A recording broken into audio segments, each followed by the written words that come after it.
Hello mommy and daddies, आप सभी का मेरी इस वीडियो में स्वागत है। हम बात करने वाले हैं कि ऐसे कौन से सिम्टम्स हैं जिससे ये पता लग सकता है कि आपने जो कैरी किया है वो गर्ल है या बॉय। ऐसे कौन से सिम्टम्स बताते हैं कि हमें गर्ल होने वाला है या बॉय होने वाला है। तो सबसे पहले मैं आपको बता दूं कि ऐसा कोई भी सिम्टम नहीं है जो आपको ये क्लियर को बेबी गर्ल ही होगा या बेबी बॉय ही होगा, क्योंकि कई सिम्टम्स ऐसे हैं जो बेबी गर्ल के टाइम पे भी होते हैं, बेबी गर्ल बॉय के टाइम में भी वही होते हैं। तो इस चीज़ से आप अपने आप को रिलेट नहीं कर सकते हैं कि आपको जो होने वाला है बेबी वो गर्ल है या बॉय। तो मेरे टाइम पे, मेरी फर्स्ट प्रेगनेंसी के टाइम पे जो मेरा बेबी बॉय हुआ है, उस टाइम पे ऐसे बहुत सारे सिम्टम्स थे जो मेरे नेबर्स, मेरे रिलेटिव देख के बोलते थे कि तुम्हें बेबी बॉय होगा। और हाँ, ऐसा हुआ है, वो चीज़ मैं मानती हूँ, एक्सेप्ट करती हूँ। लेकिन फिर भी आपको ये बिल्कुल भी क्लियर नहीं बता सकता कोई कि आपको बॉय ही होगा या गर्ल ही होगा, क्योंकि जो आपके 18 से 20 वीक में जो आपकी सोनोग्राफी होती है, उसमें एक सजाइटल पोजीशन में आपके बेबी को देखा जाता है, जेनाइटल एरिया देखा जाता है बेबी का। वो भी जब आपकी बेबी की जो मूवमेंट है वो अगर ज़्यादा नहीं हो रही है, मूवमेंट कम है, तो उस टाइम पे सजाइटल पोजीशन में आपके बेबी का जेनाइटल एरिया अगर 30 डिग्री से ज़्यादा है तो बॉय समझ में आता है, और 10 डिग्री से कम है तो वो गर्ल समझ में आती है। वो भी डॉक्टर भी कई बार क्लियर नहीं कर पाते हैं सोनोग्राफी की रिपोर्ट से, और ना ही सोनोग्राफी की रिपोर्ट में ऐसा कुछ मेंशन हुआ होता है कि जेनाइटल एरिया में कुछ भी ऐसा कुछ भी सोनोग्राफी में ये मेंशन नहीं होता है कि जो बेबी गर्ल है या बेबी बॉय है, तो जेनाइटल एरिया का कोई भी ऐसा रिपोर्ट में मेंशन नहीं होता है। तो दूसरा ये है कि इसके बाद भी हम मॉमीज एंड डैडीज़ को एक एक्साइटमेंट होती है, मुझे भी थी मेरे फर्स्ट बेबी के टाइम पे, कि क्या होगा, मुझे गर्ल होगा कि बॉय होगा। तो इसलिए हम कुछ सिम्टम रिलेट करते हैं अपने आप से, या फिर हमारे आसपास के लोग या हमारे रिलेटिव हमारी बैरी को देख के, हमको देख के ये बताते हैं कि हाँ, आपको गर्ल होगा या बॉय होगा। तो इस चीज़ को लेके एक क्यूरियोसिटी होती है हर किसी में। तो मेरा टाइम में भी ऐसा था कि बहुत सारे लोगों ने बताया था कि तुम्हें बॉय होगा, 100% लोगों ने बोला था कि बॉय होगा, और सीरियसली मुझे बॉय हुआ। तो फिर भी मैं आपके साथ इसीलिए ये अपने जो सिम्टम्स है बेबी बॉय के, वो शेयर करने जा रही हैं। तो सबसे पहले मैं आपको ये सिम बता दूं कि मेरे टोटल जो सिम्टम्स थी उसमें से 4 सिम्टम्स ही सही थे मेरी बेबी के बॉय के टाइम पे। उसके अलावा जो 3 सिम्टम्स थे वो रॉन्ग थे कि बॉय होगा, लेकिन मुझे कर ही थी। तो मैं आपके साथ शेयर करने वाली हूँ कि वो क्या कौन कौन से सिम्टम्स थे।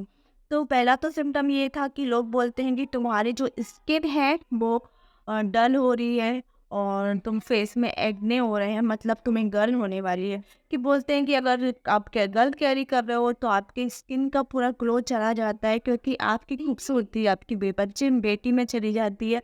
तो आपके चेहरे में जो है वो एक्ने हो जाते हैं, आपकी स्किन जो है बहुत डल हो जाती है। और बेबी बॉय के टाइम में जो आपकी स्किन है बहुत ग्लोइंग हो जाती है। तो मेरे टाइम में इसका अपोजिट था। मेरे टाइम में मैंने बॉय कैरी किया हुआ था, फिर भी मेरी जो स्किन थी बहुत डल हो गई थी, और मुझे एक्ने भी हो गए थे मेरे फेस पे। तो ये मेरे टाइम पे अपोजिट है, इसलिए मैं ये सिम्टम्स को अपने टाइम में रॉन्ग मानूंगी। दूसरा था कि लोग बोलते थे कि तुम्हें खट्टा, अगर मतलब बोलते हैं लोग है तो खाने का मन हो रहा है, नमक नमकीन खाने का मन हो रहा है, तो मतलब आपने बेबी बॉय कैरी किया है। और अगर मीठा खाने का ज़्यादा मन हो रहा है तो आपने बेबी गर्ल कैरी किया हुआ है। तो मेरे टाइम पे ऐसा था कि ना तो मुझे बहुत ज़्यादा कुछ खट्टा खाने का मन होता था, ना ही बहुत ज़्यादा कुछ मीठा खाने का मन होता था। मेरे टाइम पे 3 मंथ तो आपको सभी को वैसे भी नॉजिया वॉमिटिंग रहती है, तो उस टाइम पे तो आपको वैसे भी कुछ भी खाने का ऐसा मन नहीं होता है। तो मेरे टाइम में भी ऐसे ही था, मुझे कुछ खाने का ऐसा मन, इसलिए मतलब कुछ ऐसा मुझे खाना ही है खट्टा या मीठा, मेरे साथ ऐसा बिल्कुल भी नहीं था।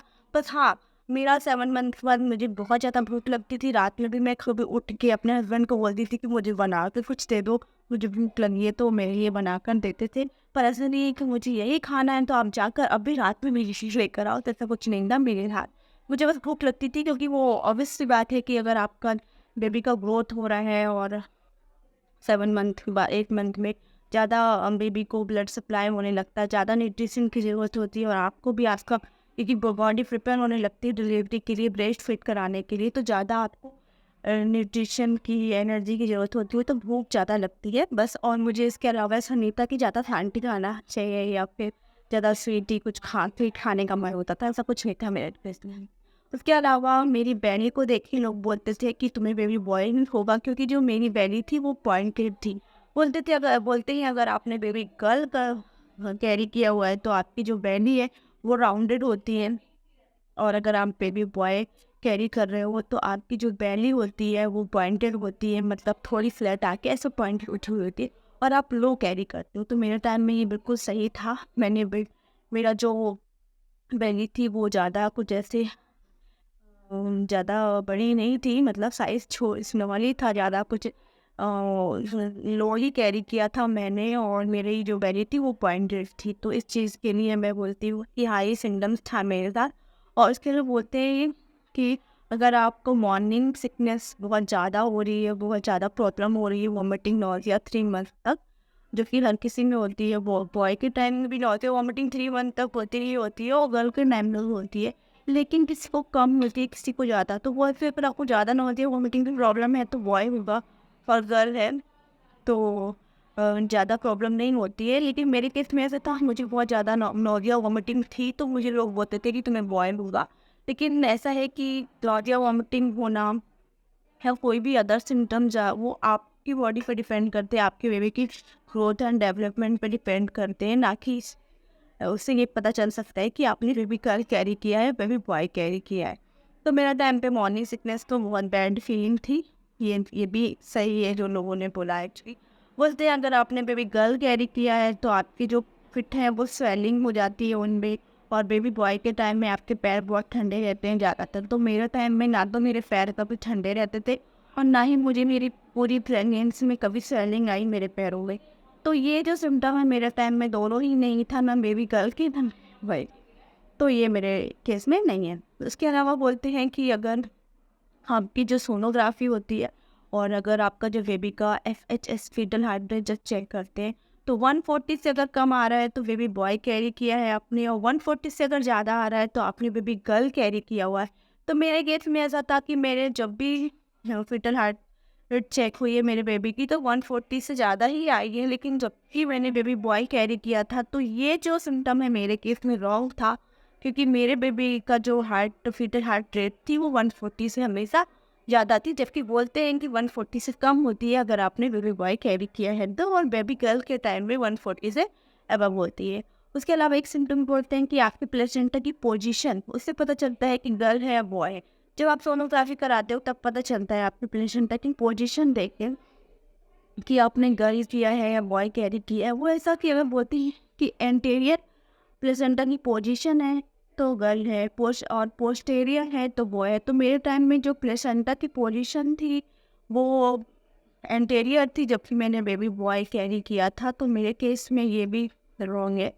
उसके अलावा बोलते हैं कि अगर आपने जल्दी बेबी डिलीवर कर दिया है तो बॉय जल्दी डिलीवर हो जाते हैं, और जो गर्ल है वो फुल टर्म में आती है, मतलब पूरा 9 महीने कंप्लीट करके। तो हाँ, मेरा जो बेबी बॉय है वो 8 मंथ कंप्लीट होने के बाद 8 मंथ 1 वीक में हो गया था। पूरे 9 मंथ तक मैंने प्रेगनेंसी नहीं थी मेरी, जल्दी डिलीवर हो गया था। लेकिन मेरे साथ ये था कि मुझे बहुत कुछ ऐसे कॉम्प्लिकेशन हो गए थे मेरे टाइम पे, जिसकी वजह से मेरा बेबी प्री मेंस्ट्रुअल भी हुआ था, और मेरी डिलीवरी थोड़ी जल्दी हो गई थी। और वो ऐसी कुछ गलतियाँ थी जो मैंने अपनी प्रेगनेंसी में करी थी, जिसकी वजह से ऐसा मेरे बेबी की ग्रोथ और डेवलपमेंट में इफेक्ट पड़ा था। तो मैं इसके ऊपर भी ज़रूर वीडियो शेयर करूँगी कि ऐसी कौन सी गलती जो आप ना करें जिसकी वजह से आपकी बच्चे की ग्रोथ एंड डेवलपमेंट में फ़र्क इफेक्ट पड़ सकता है। तो मेरी वो गलती थी, अब उसके लिए तो मैं अब कुछ नहीं कर सकती। और तो इस वजह से मेरा बेबी जो है वो जल्दी डिलीवर हो गया था, बेबी बॉय। जैसा बोलते हैं कि अगर बेबी बॉय है तो आपका जल्दी डिलीवर हो जाता है, गर्ल है तो फुल टर्म में आती है। तो ये भी मेरे केस में था। फिर आपको बोलते हैं कि अगर आपको ज़्यादा सुस्ती हो रही है या आप एक्टिव नहीं हो तो बॉय है, और अगर आप एक्टिव हो तो आप गर्ल हो। तो मेरे टाइम में ऐसा था, मैं बहुत सुस्त रहती थी, मुझे बिल्कुल भी बहुत ज़्यादा नींद आती थी, मुझे कोई काम नहीं होता था, और मैं बहुत सुस्त सुस्त रहती थी हमेशा। तो लोग मुझे बोलते थे कि हाँ तुझे तो बॉय नहीं होगा, और सीरियसली ऐसा ही था। बॉय हुआ मुझे। और एक सिम्टम ये था कि बोलते हैं लोग, अगर आपको ज़्यादा राइट साइड सोने में कंफर्ट फील होता है तो आपने गर्ल कैरी की है, और आपको अगर लेफ्ट साइड ज़्यादा कंफर्ट होता है तो आप बॉय कैरी किए हो। तो मेरे केस में ऐसा था कि मुझे एक्चुअली सोना लेफ्ट साइड करवट करके ही बेबी को अच्छे से ऑक्सीजन एंड ब्लड सप्लाई होता है, लेकिन मुझे राइट साइड में ही कंफर्ट फील होता था। लेफ्ट साइड में बिल्कुल भी कंफर्ट नहीं होता था। मैं थोड़ी देर लेफ्ट साइड होती थी, फिर लेफ्ट साइड राइट साइड में वापस कंफर्ट होकर सो जाती थी रात में। तो फिर प्रॉब्लम ये थी कि मेरे टाइम में ये सिम्टम बिल्कुल रॉन्ग था कि अगर आपने बेबी बॉय कैरी किया है तो आप राइट लेफ्ट साइड में कंफर्ट फील करते हो। तो मैं राइट साइड में ही कंफर्ट। उसके अलावा एक सिम्टम ये भी होता है कि लोग बोलते हैं कि आपका हेडेक हो रहा है बहुत ज़्यादा, तो आपका बेबी बॉय होने वाला है। तो मेरे केस में ये है कि मुझे तो वैसे भी माइग्रेन है, तो मुझे हेडेक हमेशा रहता ही है। लेकिन मेरे साथ और आप इस टाइम में प्रेगनेंसी में ज़्यादा मेडिसिन भी नहीं ले सकते हो। तो मेरे 8 मंथ की जो प्रेगनेंसी थी, तो मुझे बहुत ज़्यादा हेडेक होता था, कंटिन्यू 3-4 डेज हेडेक रहता था, नहीं रहता था मुझे। तो कुछ एक्सरसाइजेस हैं जो मुझे करनी पड़ती थी, उससे ठीक होता था। कुछ कम डोज की दवाइयाँ लेनी पड़ती थी मुझे, तब जाके ठीक होता था मेरा हेडेक। तो हेडेक भी था मुझे। तो ये भी बोला जाता है कि हेडेक है अगर आपको आपकी प्रेगनेंसी। तो ये सब सिम्टम्स से आप अपने आप को प्लीज़ रिलेट मत करना कि अगर आपको भी ये सब सिम्टम्स है जो मुझे थे तो आपको बॉय होगा, क्योंकि कुछ सिम्टम्स ऐसे हैं कि गर्ल में भी आते हैं, बॉय में भी आते हैं। और वैसे भी ये सब एक नेचुरल थिंग है। वो डिलीवरी होने के बाद ही पता चलता है कि आपको लड़की है या लड़का है। और मेरे लिए तो चाहे लड़का हो चाहे मतलब दोनों ही बराबर हैं। तो हम तो पहले प्रेगनेंसी में भी अपनी चाहते थे कि मेरा लड़का लड़की हो, मेरे हस्बैंड मेरी फैमिली, और अभी भी चाहते हैं कि लड़की। अभी भी मैं 5 मंथ प्रेग्नेंट हूँ, लेकिन मेरी पूरी फैमिली चाहती है कि मैं मेरी लड़की हो, और मैं भी चाहती हूँ कि मेरी लड़की हो। लेकिन फर्स्ट प्रेगनेंसी में मुझे स्टार्टिंग से ही पता था कि मुझे लड़का होगा। वो क्यों पता नहीं, आई डोंट नो कैसे, क्योंकि एक माँ को बोलते हैं कि वो 9 मंथ अपने बच्चे को ज़्यादा जानती है। एक माँ होती है जिस ज़्यादा अपने बच्चे से अटैचमेंट होता है, तो उसे मतलब ऐसा फील हो जाता है, ऐसे इंट्यूशन आ जाती है कि आपको उसको लड़का होने वाला है, लड़की होने वाला है। इसलिए मुझे अब शुरू से ही स्टार्टिंग से भी ऐसा इंट्यूशन आ गया था कि मुझे बेबी बॉय ही होगा। तो अगर आपको भी आप प्रेग्नेंट है तो आपको भी ऐसा फील हो जाता ही होगा कि आपको गर्ल है या बॉय। मेरी इस प्रेगनेंसी में मैं 5th मंथ प्रेग्नेंट हूँ अभी, लेकिन मुझे ऐसा कुछ भी फीलिंग नहीं आ रही है कि मुझे गर्ल है या बॉय है। इस प्रेगनेंसी के सिम्टम्स मैं अपनी नेक्स्ट वीडियो में ज़रूर शेयर करूँगी, वो भी डिलीवरी के बाद शेयर करूँगी मैं। जब मेरी डिलीवरी रहेगी उसके बाद मैं इस प्रेगनेंसी के सिम्टम्स शेयर करूँगी। अभी मैंने बेबी बॉय जो डिलीवर में बच्चा बेबी बॉय के सिम्टम आपके साथ शेयर कर रही थी। अभी जो मैं प्रेग्नेंट हूँ वो मुझे नहीं पता कि लड़का होने वाला है, लड़की होने वाला है, ना ही मुझे कोई इंट्यूशन आ रहा है ना कुछ। बस इतना है कि भगवान जो भी हो सही सलामत इस दुनिया में आ जाए। फर्स्ट प्रेगनेंसी जैसी कोई कॉम्प्लिकेशन ना हो, मेरा बच्चा चाहे लड़का हो चाहे लड़की हो बस सही सलामत इस दुनिया में आ जाए, उसकी ग्रोथ एंड डेवलपमेंट में कोई कमी ना हो। मैं सबके लिए दुआ करूँगी कि भगवान किसी को भी मतलब मदर को या बेबी को कोई कॉम्प्लिकेशन ना हो, कोई प्रॉब्लम ना हो, सबका बेबी आज सही सलामत इस दुनिया में आ जाए। और अगर आपको मेरी वीडियो अच्छी लगी हो और इसी तरह की वीडियो अगर आप चाहते हैं तो प्लीज़ मेरे चैनल को सब्सक्राइब कीजिएगा और वीडियो को ज़रूर लाइक कीजिएगा। Thanks for watching.